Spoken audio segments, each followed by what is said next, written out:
Та subscribe дарж сувга захиалаарай. Мөн хонхон дээр дарснаар дараагийн шинэ бичлэг ороход танд мэдэгдэх болно. Чихэна.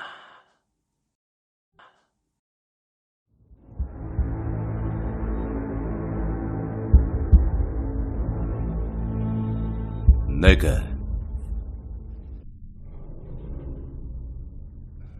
Ахын маань тавьсан санал ихэндээ надад тэнэг тоглоом шиг санагдсан ч харин дараа нь түүнд элдв хачин зүйлс тохиолдож эхэлсэн. Одоо бүх зүйл өнгөрсөн хэрнэ ахын үлдээсэн хорлол бидэнтэй зэрэгцээд хаа нэгтээ тэнүүжлээд байх шиг бодогддог. Гэж Оросын Архангельск мужийн Стерлово тосгоноос Алексей Воробьев бичжээ. Аваг их чөнөө маргаашгүй өөр ертөнц рүү одох гэж байхад бид гараа хүмхээд суугаад байдаг. Энэ хөгшин хэлгүй мэд хэвцээр харин бидэнд өв хөрөнгө олдохгүй шүү дээ гэж Станислав үгэлсээр л Алексей дэмээл толгойд өгөх хайдна. Тэдний өндөр настай аваг эгч нь ээлжид харвалтын дараа мод шиг хөшөөд гэрээслэж бичиж чадсангүй. Иймээс өвгний өв түүнийг ганц ч эргэж ирээгүй 30 хүүд нь очно гэдэг нь гарт цаагүй. Харин түүнийг асарч тоолж байсан төрөл төрөс дөөс нь хэндэн ч ирэхгүй мэдэж. Хэрвээ аваг эмээг яаж игээд сэрэж болдогсон бол гэтэл ахынх нь өглөх хэвдэж буй хөгшөнд яагаад ч үйлчилж чадахгүй хойно бүрч удахгүй ажээ. За гонгорж гүйцлээ. Тэгээд санаа оноо байвал хэлээч гэж Алексейг хөнгөнөхөд Стас. Аргач биш үү гэж хурдхан өлгөж аваад. Нөгөө юу? Ээлж дэмлэгийн гайхамшиг үү гэд муухан мушилцав. Ах нь үгүй дээ. Тамийн орноос шулмыг дуудаж ярилцдаг нэг хүн бий. Энэ шулм нь хүний дотор сууршаад дуудсан хүнийхээ тушаасныг үг дуугүй биелүүлдэг гэсэн юм. Түүний аваг эгчийн гараар бид хоёрын нэр дээр гэрээслэл бичүүлэхийг тулгаж болох юм гэж шивнэг хэлв. Худлаа. Чи юмд итгэж байгаа мó? Гэж Алексей мөрөө хавчхад ах нь туршаад үзэлтэй гэж шовдуулва. За тэгвэл надгүйгээр л болоорой гэхээс өөрөг Алексейд олдсонгүй. Тэдний ярианаас 2 хоногийн дараа Станислав аваг эмээгийнхээ байшинд нэгэн хатингар хөгшин дагуулan ирвэ. Ахын тэр эмэгтэй юу шивнэлдэж, юу тохиролцсныг дүүн сонирхож сончсонгүй. Харин Станислав өвдстөнтэй авгийнх нь өрөөрөө ороод хаалгыг нь хатал, хаалганы доогуур нь гэнэт цагаан утаа саагхэд л сая санаа зовнож эхэлжээ. Алексей хаалгыг онгойлгохыг оролдсон ч төгжсөн байв. 10 минутын дараа Станиславыг ханиалгасаар гарч ирэхэд дүүн өрөөрөө шагаан харснаа. Өнөө хөгшин хаа байна гэж гайхширн асуувал ах нь алга болчихсон гэхэн тэрэ. Гайхширч үлэтгсэн Алексей. Өө тийм үү. За яах вэ? Үнтэй цайтай юм аваад явчихаагүй бол гэд дооглонгуй мушилцснаа. Хариуд нь унтаж буй эмээгээс нь өөр хинч байхгүй өрөөнөөс чимээгүй хий гэж инээх чимээл сонсдог.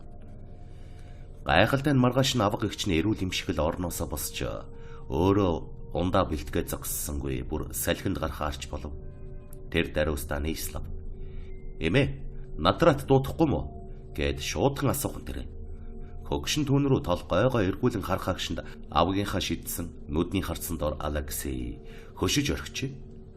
Өнөөдөр бишээ хөөхтүүд минь. Өнөөдөр бишээ гэж бяцхан завсралгаатай тэр давтан хэллээ. Тэр өдрөөс хойш авга нь эдгчих шиг болсон ч Алексей түүний хажууд нэг л жигтэй санагдаад байх болов. Хөгшин илааршсны дараа гайхалтай өөрчлөгдөж бүр огт өөр хүн шиг болчихсон тэр. 2 дахь өдөр нь Алексейг хайруулын тавга руу ухас хийтэл хөгшин ярван жуумалцсан. Өндөр насанд нь баймааргүй яралцсан шүдрүүгээ загаад. Тэнэг минь түүхийгээр нь эрүүл мэндэд ашигтай гэжээ. Чи яанава? Би харин энэ байшинд үлдэхгүй гэд Алексей дэлгсэн чемодан руу хувц сунраа чулуудахч. Тэр явхаар шийджээ. Хөгшин хачин загнахаа болсон ч нэг л зэрлэг зожигдов. 2 ач хамаатанда барлаг шиг хандаж хөршүүдээсээ дүлхөөс гадна өдөрт гэрээс гарахгүй. Харин хэд хэдэн удаа хонголд таарахтаа нүүр гар нь улаанаараа будагдсан байхаж. Харин тэр үед ямар нэг аратан шөнөөлөөр жижиг амттыг тас татаад байх боллоо гэж тосгоноор нэг ярих болсноос хойш энэ нь юу будаг билээ гэж бодхоос оож эмээсэн байна. Харин сүүлд нь авга нь хашаандаа харах барьж аваад гараараа тас тадахыг нүдээр хараад нэг л бишийг ойлгосон ажээ. Хөөе тэнгээ зогсооч те. Ахиад нэг оролдоод үзье л те. Гэж ах нь Алексейг зогсоохыг оролдов. Яваа өөрөө л оролдоод үз. Чиний авчирсан хөгшин хожуулал үүнийг ийм хачин болгочихоо биз дээ. Гэж Алексей бүрч уурсан. Гэнэт ард нь чимээгүй инех сонсогдохгүй. Эргэн харвал авага их чинь хаалганы гадна зогсож байлаа. Хөгшин хожуул гинэ. Тийм ээ. Бэн биеэрээ та хоёроос ч урт наслан шүү. Өвгөрдөд байна уу?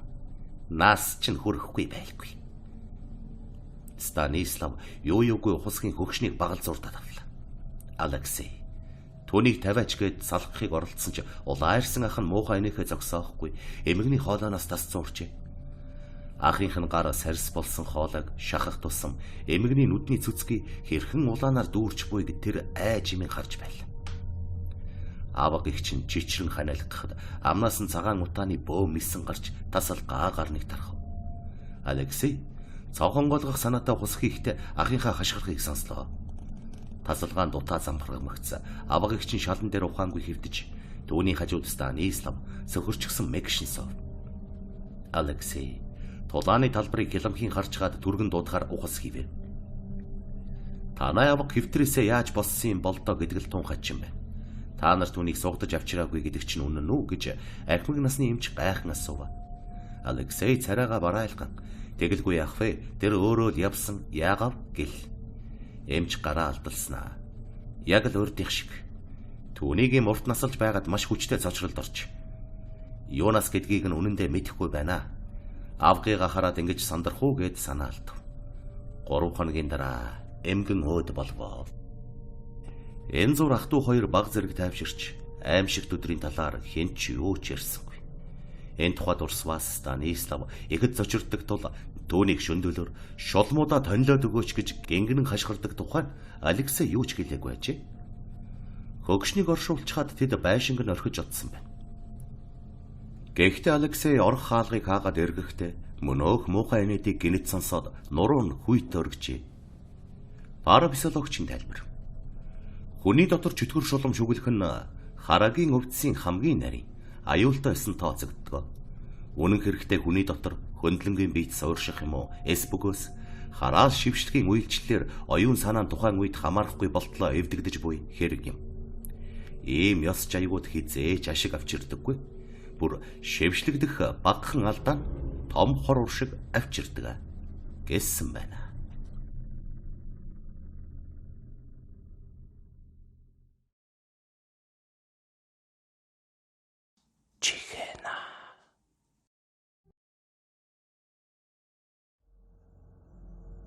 Хайрхан уулын цас нурж байв.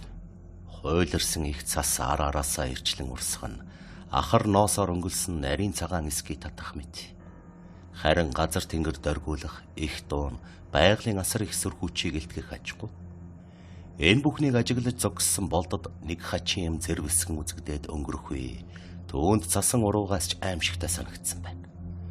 Тэр нь хуйлран урсах цасан дээр цовхчин бүжиглэх чармаа нүцгэн бүсгүй байсан юм. Хэдийгээр хоромхон зурт үзэгдсэн ч түүний биеха царай зүс харах хийгээд тогтоох мэдрэхүйд нь зураг мэт тов тодхон үлдэв. Тэрч байтугай. Болдоо химэн хашгирах мэт болсон нь чихнээ ханган үлджээ. Цасан уруу тэгсгээд намтлаа. Бол дотог руугаа зүдрэнг царайлан буцваа. Тэр бээр жилийн ихэнхэд хээрэргэр хэцээр дэр хийж ан автай хөөцөлдөж үхэлтэй олон дахин халз тулгарч явсан цөсөгт нэгэн боловч өнөөдрийн шиг байгаль дэлхийн сүр хүчний өмнө өчүүхэн дор дамтан болохоо ухаарсан нь үгүй. Дээр нь тэр хүүхний хий үзэгдэл. Отогтой ирэхэд өглөө чанаж уугаад явсан цайны үлдэнгэр час халуунаар барахгүй шазвалзан буцаж байв. Ордын хар бол тогоондоо овоогоод хөлдчихсэн байх учиртай. Тэгэд ч тулган дээр бус хөлдөө газар тавьсан цай шазвалзаж байна гэдэг юу гэсэн үг вэ? Гэтэл их тунгалаг цээлхэн хоолойтой бүсгүй хүн. Болдоо битгий гах. Зүгээр л цайгаа уучхад амар. Наад твштэй мах чинь ч халуун байгаа. Чи залуу хүн боловч дандаа хүйтэн царцангийн мэдж уугаад би чинь яаж тисэх юм бэ? Би чамд өдөр бүр идэж уухыг чинь халуун байлгаж өгнө. Даанч гал түлж чаддаггүй. Галаа сайдаг болохоор шин цайхол бэлтгэж өгч чадахгүй. Хэмээн тунч эвэргүй зөөлөн өгүүлхэн сонсогдов. Түүний би үл үзэгдэх ажгүй. Олдгийн уртсны хөвдөр чигжсэн ханан жандаас л сонсогдох мэт. Боол дайсандаа дагжин чичирцв. Гэрээсгүйгэд гарах чадал сөхөө байсангүй. Гэтэл хураалттай орн аяндаа өөрөө засагдж уртсанд их гал өртсөн мэт халууд үгэж би энэ аяндаа ноз ороод иржээ. Тэрбээр нойрсуулах юм тунгаар уусан мэт нойрсон ч эргэн тойронд юу болж буйг тодхон мэдэрч байв. Төөний хувцсыг нь хэн нэгэн хүн дэс-дэсээр нь тайжсаар бүр дотуур өмдийг нь хүртэл шовтлон ав. Тэгээд ердөөл нялах хүүхэд шиг төвөг гүйхэн өргөөд орон дээр тавьж хөнжлөөр мухлайлан хучлаа. Тэнхүү үл үзэгдэгч бүсгүйн ивэл халамжинд орсон болд нойрон дундаа тэр бүсгүйн нүүр царайг харгасан. Хэн химээгч юун хүн болгосон гэдгийг мэдгсэн хэмээн хүсэмжилж түүний өд мэд хөнгөн гар биедэн хүрэх тоолонд урд өмнө үл мэдэх аятай мэдрэмж төрөх аваа. Хэдий хугацаа өнгөрснийг мэдэхгүй. Харин бүсгүй дархадаар ямар нэгэн үл мэдэх дуу аялж түүний хэр даг болсон хувцс хунарыг угаасаар байгааг л мэдэрч байв. Толгойнхон дээхэнд аяган чаг цоглох нь сонсогдовч хэдэн цаг болж буйг мэдгсэн гэж хүсвч зовхон үл нээгдэн. Тийм байтал бүсгүй. Болдоо сэрээрээ. Шин цайхол ууж идмээр байгаа бол чи өөрөө галт үлдээ. Би бууз чимхээ тавьчихлаа гэв. Болдын нойр тэр дороо сэргэлээ. Үл үзэгдэгч бүсгүй хэдэн хувцсыг нь угаагаад хийцэн дээр тавьсан байна. Үнэхээр аяган чинээ том бууз чимхэд бургас сүлжиж хийсэн жигнүүр дээр өрсөн байна. Гэвч бүсгүй өөрөө алгаа. Нэгэн үеийг бодвол болд үл үзэгдэгчэд баг зэрэг дасчээ. Өлсөж байгаагаа ач мэдв. Тэгээд тулгандаа гişүү зэрэглэж хусны үесээр өрдөн асаагаад тоогоо тавив. Энэ ян хөвчөд ганц хүний хоол бурт хийлгэх шиг амарх юм хаа байх вэ? Цаатан хүн гал хүйтэн гурав хизээд бие биентэйгээ цуг явдаг. Үл үзэгдэгч галаас айсан уу яасан огтхонч чимээ аваагүй байлаа. Болдыг хоолоо идэж байх зуур гал бөхчээ. Бөөсгүй дахиад л уртсны ханан чандаас. Бооныхаа гол төмрийг сайн сүмбэдмээр болсон байна билээ. Би зүлэгч гэж болох байсан л т. Гэвч эр хүний зэр зэвсэгт гар хүрээд яах вэ гэж бодсон юм. Энүүхэн дээд дэвсэгт хідэн болон аргамжаатай байж байгаа. Танай хот айлынхан хоол хүнсээр тааруухан болсон байдаг шүү. Аргаа бараад нэг цаагаа төхөрсөн байна лээ. Гэхэн тэрэ. Тэрбэр болдыг хооллож байх зур хот айлд нь очоод ирсэн хэрэг биз. Үнэхээр тэднийхэн хүнсгүйдэж байх учиртай. Энэ жил ан авын олц тааруухан болохоор аривтайхан мах үзэлж чадаагүй. Цаа бух ширгээд сүү сайлч хомсдох. Болд бууга цэнэглээд хүүхний хэлсэн дэвсэг рүү явж очивол хэлснээр нь хідэн бодон уяатай юм шиг зогсож байхан тэрэ. Цахаас нь шилж байгаад хоёрыг унгав. Гэтэл бусд нь тэнд нэг өргөмөр болоод л тэндээ зогсоод байх юм. Гэвч цаатан хүн хэрэгтэйгээсээ илүү хятдаггүй. Энэ нь үл үзэгдэгчд таалагдсан бололтой. Чиний зөв. Би л нүгэл үйлдэх шахлаа.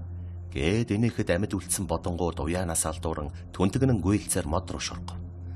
Болд тийхүү үл үзэгдэгч туслахтай боллоо. Түүнд ямар нэгэн хоржоо муу санаа байхгүй бололтой. Гэвч түүний хин гихч болох юуны учир өөрт нь туслаад байгааг мэдэх хүсэл нь болдыг зовж. Би чиний юу юм бэ? Чи яагаад надад туслаад байгаа юм бэ? Чи чөтгөр шулмас юм уу? Эсвэл бурхан тэнгэр юм уу? Надад хэлээд өгөөч дээ. Гэвэл бүсгүй. Би чөтгөрч, бурханч биш. Зүгээр л сүнс. Бусдыг нь харж байгаад яри. Дэндүү урт түүх гэлээ. Тэднийг буцаж ирэхэд уртс дулаах, жигнүрт үлдсэн бууз халуунараа байв. Ер нь ийм байдлаар амьдраад байхад дутагдж гажигдах нь үгүй зүгээр юм шиг. Болдын цааны сүгээр сүлсэн өтгөн шаргал цай оочлон суухад үл үзэгдэгч. Чам шиг ингэж сайхан цай ууж чаддагч болоос гэд санаалтлаа. Яагаад чадахгүй гэж? Би бол сүнс. Ууж идэж чадахгүй. Хүн шиг амьдрч чадахгүй юм болоо. Энэ орчлонд байгаад байхын хэрэг юу байгаа юм бэ? Урт түүх гэж чамд хэлсэн шүү дээ. 70-аад жилийн өмнө би чиний насан дээр явжээ. Нөхөртэйгээ хамт анд явдаг байсан юм. Хин хиндэ хайртай, юутай сайхан байваа. Уг нь би удхан хүн л дээ. Бөөгийн ховс шидээр бидний амьдрал жигд аятай байсан. Гэтэл 37 оны хар жилийн намар болж намайг доо яамныхан баривчилсан юм. Аймгийн төвийн хар гэрт хэдэн сар суусаа. Гэнэн залуу байсан болохоор тэгж байгаад гарчих байх гэж бодоод санаандгүй судал нэг өдөр цаазаар авах ял онодог байгаа. Тэр шөнөө би хар гэрээс оргосон. Оргогч гэж онгодынхаа хүчээр яг одооных шиг хий үзэгдэл болоод л гараад явчихгүй юу. Тэгээд хайрхан ууландаан ирсэн юм. Тэнд 30 жил амьдарсан. Нөхөр маань бас баригдан цаазлуулжээ. Ямар амар юм бэ? Би тэр урт хугацаанд тэнгэр эцэг газар ээжийнхээ буйнд өлсөж ядраагүй. Дуула чандагнаас эхлээд баавга хүртэл аль дайралсан амтнаа зүгээр л хотынхоо хон шиг барьж аваад төхөрчгдөг байсан. Бүсгүй хүн шүү юм болохоор арьс хөрсөөр нь хувцс хунар шидэд өмсчихв. Булган дээл өмссөн ч болох байсан. Гэвч тэгж бурхандаа бузар хийж яах юм? Хиндэ гэж гойж гоодох юм. Та айл хунараар орж хүн амьтантай уулздаггүй байсан юм уу? Үгүй ээ. Тэр л 37 оны хоороо гэж боддог байсан юм. Одоо ч тийм л байгаа биз. Яала гэжтэй цаг өөр болсон. Таныг эмгүй зэмгүй хүн гэж цагаатгсан байлгүй. Тэглээгээд ямар нэмэр байх вэ? Би бол одоо зөвхөн сүнс. Сүнстэй аль хэдийн тонилох ёстой сүнс. Тийм бол яагаад үдий хүртэл тонилоогүй юм бэ? Энэ бас учиртай. Нэг өдөр намайг хайрхан ууланд явж байхад яг өнөөдрийн шиг цасан уруу болж би тэнд буулагдаж өгсөн юм. Тэгээд хідэн тохой зузаан мөнх цасан дороос сүнс маань гарч биенээсээ салж чадаагүй байхгүй юу? Тэгэхээр өнөөдрийг хүртэл тэндэ байсан хэрэг болох нэ. Яг тийм ээ. Өнөөдөр л цасан уруугийн хүчээр тэнгэр эцэг газар ихтэйгээ золголоо. Уруу буухгүй 1000 жил болсон бол тэндээ л байх байсан. Одоо тэгээд яах вэ? Нэг хэсэгтээ эндэ байцнаа. Тодорхойлбол чамтай хамт байна. Надад хань хэрэгтэй. Чи бол тагнуурынхаа зүгийн бөөгийн сүнс юм. Би чамайг шарнууд бөөгийн онгодыг өвлөн авах учиртай хүн юм гэж бодсон. Учир нь үгснээс минь хойш анх учирсан хүн гэвэл чи. Хэрвээ тийм бол тэнгэр эцгийн рүүгээ явна. Болдуунийг өрөвдөж хайрлаж байлаа. Гэтэл удхан бүсгүй дүр өмнө нь тодроод ирлээ. Сайхан хүн юм аа. 10 жилийн өмнө өөд болсон ээжтэйг уулзсан мэт. Болдоо их жаргалтай сайхан байлаа. Тэр бэр. Би даанч их хүн болж амжаагүй. Амжсан бол яг чам шиг хүүтэй болох байсан юм. Гэвч хүүгээ оллоо. Миний онгод шүлтэй мөнх юм байна. Хөх Монгол хөгчүү ах зайран 2 мөнх юм гэвэ.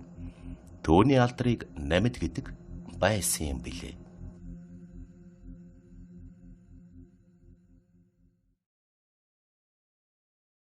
Чихэна. Өнөө өглөөхөн 2 охинтойгоо утсаар ирж өөдөсгөн 2 хүүгээ утасны цаанаас өнсөж эрхлүүлсэн эдрийг нас барчихсан гэсэн мэдээ дуулсан эхнэр өлзий жаргал нь ажил явдлын хэдэн хоногийг хагас галзуурлын байдалтай өнгөрөөж. Эдрээ эхнэрийн хамт хэдэн жил Солонгост ачиитла зүтгэснийх Монголд ирээд хүнд даацын том машин худалдаж авсан байна. Төвний найз нөхд нь бүгд хувьдаа хүнд даацын машинтай болсон байсан ажээ. Энд тэд тал талаас нь хэдэн төгрөгөө байр сав болгож төгжиж байхаар хэдэн жил нүүрсэнд явчихсан байхад хожим харамсахгүй гэж ятгахжээ. Эхнэр нь ч нөхрийнхөө амийг харснаар тэр 2 хүнд даацын машин худалдаж аван 5 толгойн уурхайдах хувийн нэгэн компанид гэрээд жолоочоор ажилд орсон байна. Үнэхээр нэг хэсэг нүүрсийг хятад улс байнга худалдаж авснаар сардаа нилээд хэд хилээр нааш цааш гарч нүүрс зөөсний овоо хэдэн төгрөг халаасалжээ. Үүндээ урам орсон эдрээ нүүрсээ зөн хэдэн сарыг өнгөрөөсөн байна. Яваанда ажилдаа дадаад ирэхээр амралт ажил ааж зохицуулдаг болж сардаа нэг гэрлүүгөө хус хийж ар гэрээ түхнүүлчгээд ирнэ.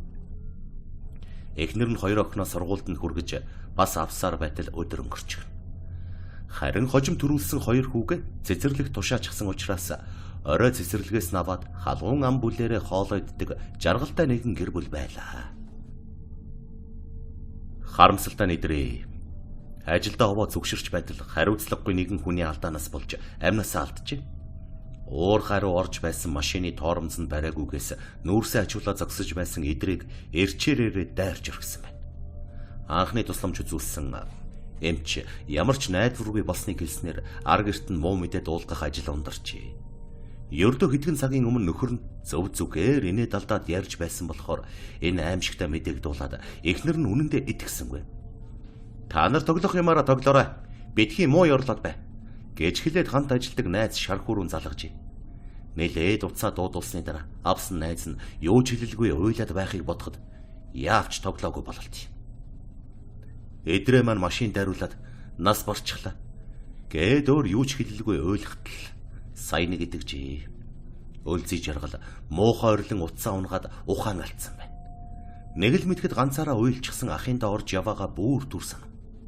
Ийм л там том байдалтайгаар өмнө говь орж нөхрийнхөө шарлыг авч иржээ. Өлзий жаргал нөхрийнхөө гинтийн өвхөлд өөрийгөө буруутгаж ханахгүй байваа. Ханаа хажуудаа байлгаж байсан бол ийм золгүй явдал болох ч үгүй байсан.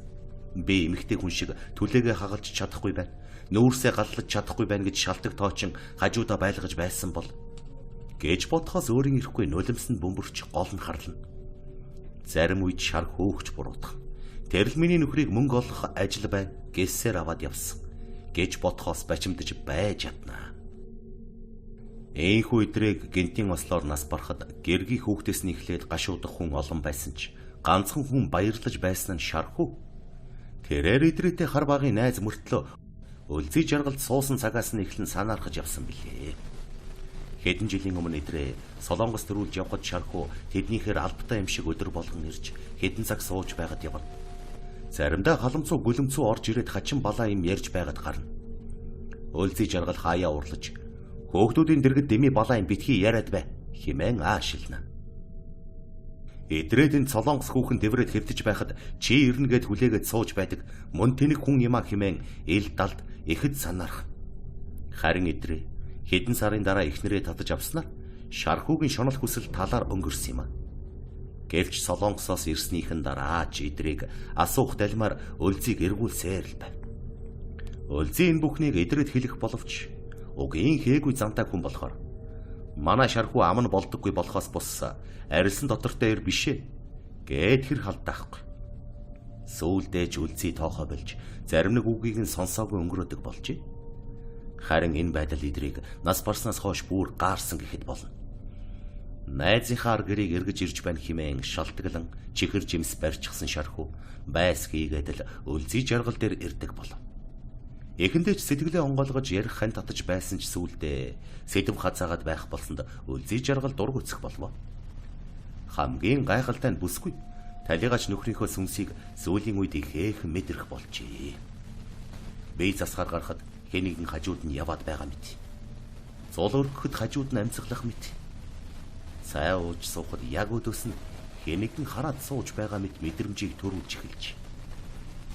Хойдын ажлыг нь хийсэн лам залууд очиж учир байдлаа хэлбэл золгүй байдлаар нас барсан хүмүүсийн сүнс 49 хоногоо өнгөртөл гэрээ эргэж тойрч байдаг. Сүнс бол үнрээр хоололдог амтаа. Иймд арц хүчээ сайн угууж байгаарай хэмээн хэлжээ. Үнэхээр нөхрийнхэн сүнс гэртээ эргэлдээд байгааг өлзий жаргал хэд хэдэн явдлаас бат мэдэж авбаа. Баг хүн нэг шин учиргүй өндөр халуурч сандаргажээ.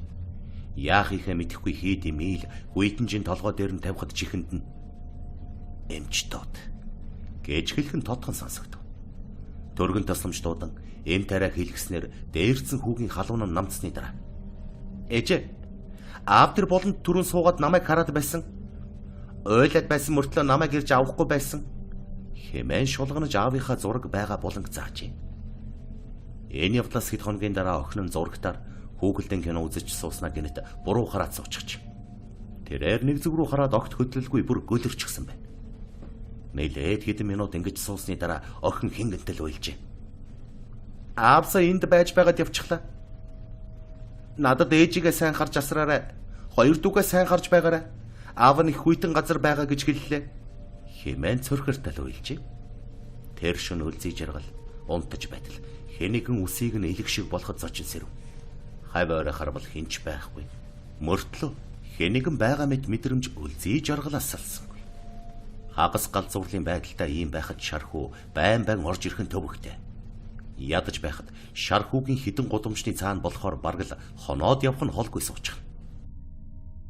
Нэгэн удаа шархуу нэлээд халамцуухан орж ирээд үлзий жаргалыг өдөж сүдсэн үгээр жаал оролдожээ. Нүүрсээ оруулахаар гарахт нь хамт гарсан тэрээр бүслэхийгээр нь тэврээд авчи. Үүн дуурсан үлзий жаргал ховинтай нүүрсээрээ арай л дэлсчихсэн. Гэтэл бодлыг нь таасан мэт нүүрсний амбарын хаалга хинч хөдөлгөөгүй байтал савагдаж онгойгоод шархуугийн духыг болд руу болгож орхив. Хараал тавьсаар шархуу гэртээ харсан байна. Тэрээр өөрийгөө харанхуй амбарт бүдчиж явахдаа хаалга очоод мөрөгчлөө гэж ойлгосон байж. Харин үүнийг талигач нөхрийнхэн сүнс эхнэрээ хамгаалаад байгааг үлзий төвөггүй ойлгон дотроо инээдэн хүрч байлаа. Иймд тэрээр шархууг орж ирэхэд айцтай байдаг байсан бол одоо яаж хөгөөч ирэх бол гэхээс инээдэн хүрч суудаг болов. Хэд хоногийн дараа шархуу юуч болоогүй юм шиг орж иржээ. Хэдийгээр энэ удаа садар үг хэлж санаа сэтгэлийг нь зовоогоогүй ч нөхрийнхөө сүнсийг зүгээр байхгүй гэдгийг үлзий мэдж байв. Цай аяглаад өгтөл нөхрийнхэн сүнс аяхтай цайг нь түлхээд асгачих. Халуун цайнд хөлгаараа арай л түлчихсэнгүй. Энэ мэдчлэн талигач идрийн сүнс эхнэрт нь санаархаж буй багын найзаараа даажигнаж эхнэрээ хамгаалж байгаагаа элдв аргаар илэрхийлж эхэлвэ. Эхнэрийнх нь мөрөн дээр гараа тавихад цэвхүйтэн гараар төөнөж буй мэдрэмж төрөхөд шархуу хурдхан шиг гараа татаж авна. Түлээ хагалж байхад хагарсан мод ирээд нүүрийг нь ончих. Энэ бүхнийг хараад үлзий жаргалын инээд хүрэх бөгөөд харин шархуу өөрийгөө бүдэлгүй амтан гэж хэлэхээс найзынхан сүнс дамжиглаад байгааг гадарлах ч үгүй байв. Сүүлдээ үлзийд нөхөрч нь өмнө говьд нэг хүүхэнтэй хамт амьдарч байсан. Хэмээн хэлэхэд талигач нөхрийнхэн сүнсний төвчээр барагдсан бололт. Тавиур дээр байсан шилэн аяг нисэж ирээд шархуугийн шанаа гонжээ. Юу болоод байгааг гайхсан шархуу хэсэг балмагдж байтал үлзий. Нөхрийн мас сүнс нас барснаасаа хойш чиний бүх байдлыг харж байх. Чамайг амьд байхдаа их өмөөрдөг байсан юм. Одоо харин ямар хүн болохыг чинь мэдрээд уураа илэрхийлж байна да. Гэхэд ухаанаа гартал айсан шархуу хумгүй гүйж гараад дахин тэднийхэр орхоо огт болсон гэнэлээ. Гудамжинд таархараа хүртэл бушуухан шиг нүүр буруулан гүйг шахуу зогтдог болсон байна. Эдрэгийн сүнс 49 хоногоо өнгөрөөгд диваажн руу утсан ч эхнэр нь өнөө хүртэл нөхрөө хажуудаа түүнийг хамгаалсаар байгаа гэдэгт итгэсээр байгаа гинэ.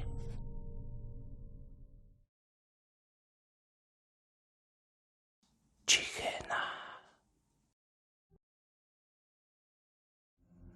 Намхаа хэмээхээр 10 жилийн өмнө Завхан аймгаас нийслэл хот руу мал туусан товурчдын багт орж хэдэн төгрөг өвөртлөхөөр асар их зориг өвөртлөн гарсан байна.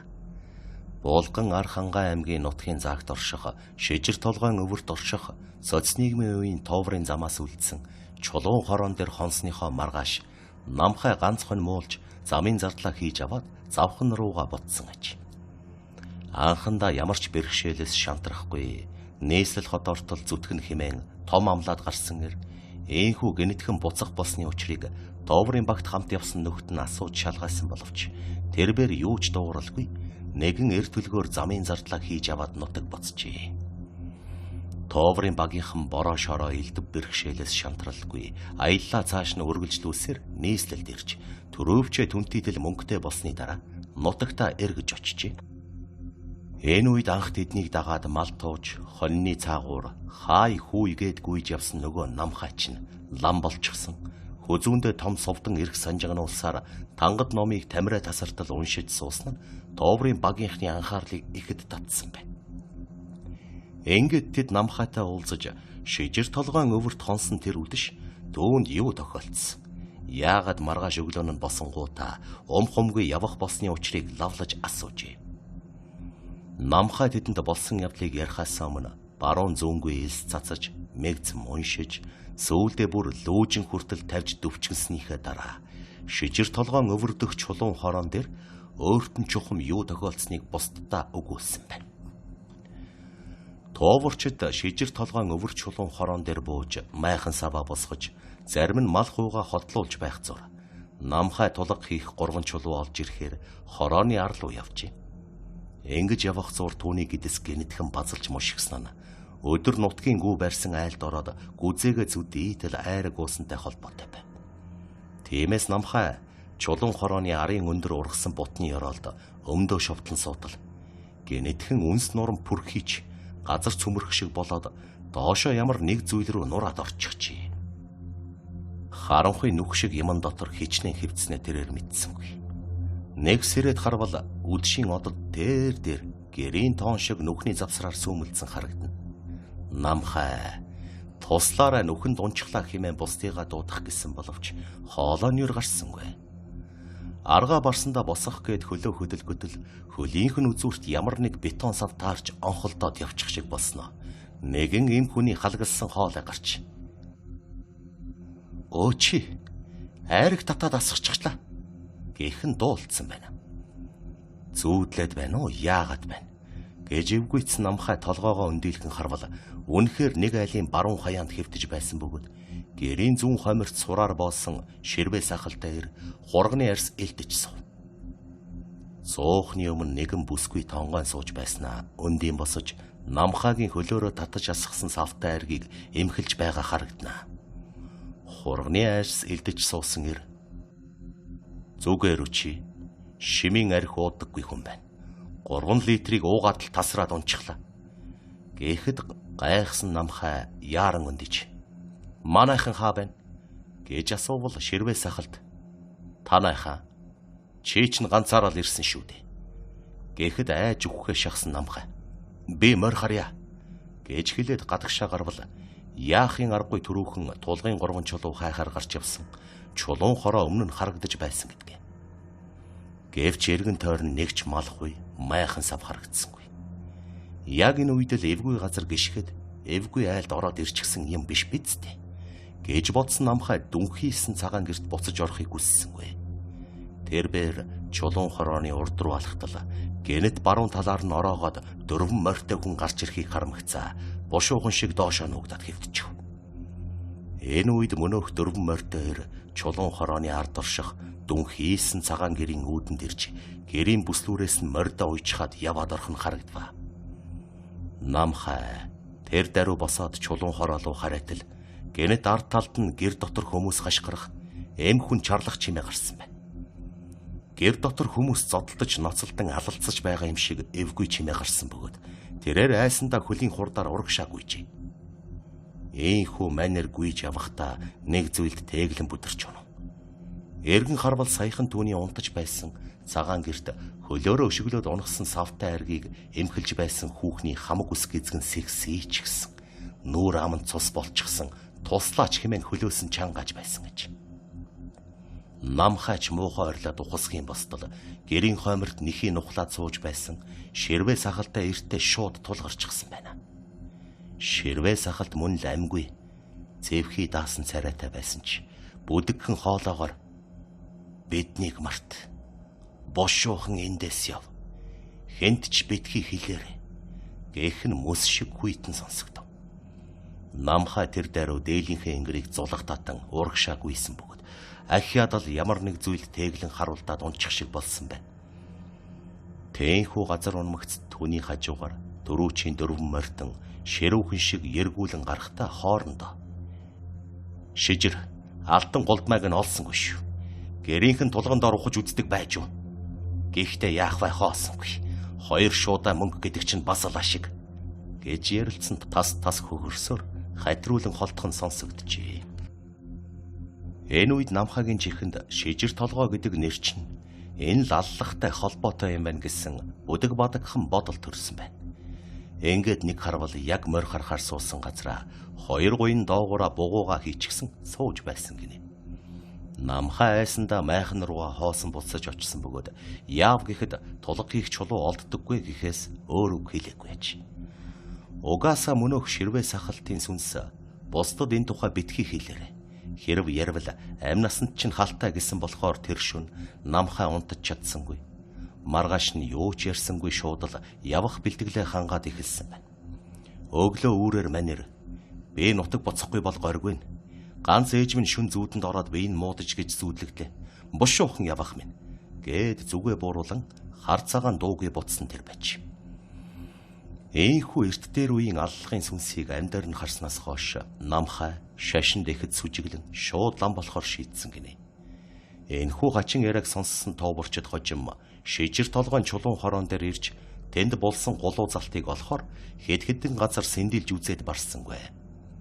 Амнаас ам дамжсан шижир толгойн алтыг авахаар хотоос машин тэрэг хөлгөлсөн 5 залуу ирээд бас л бүтлгүй ийцэн гэдэг.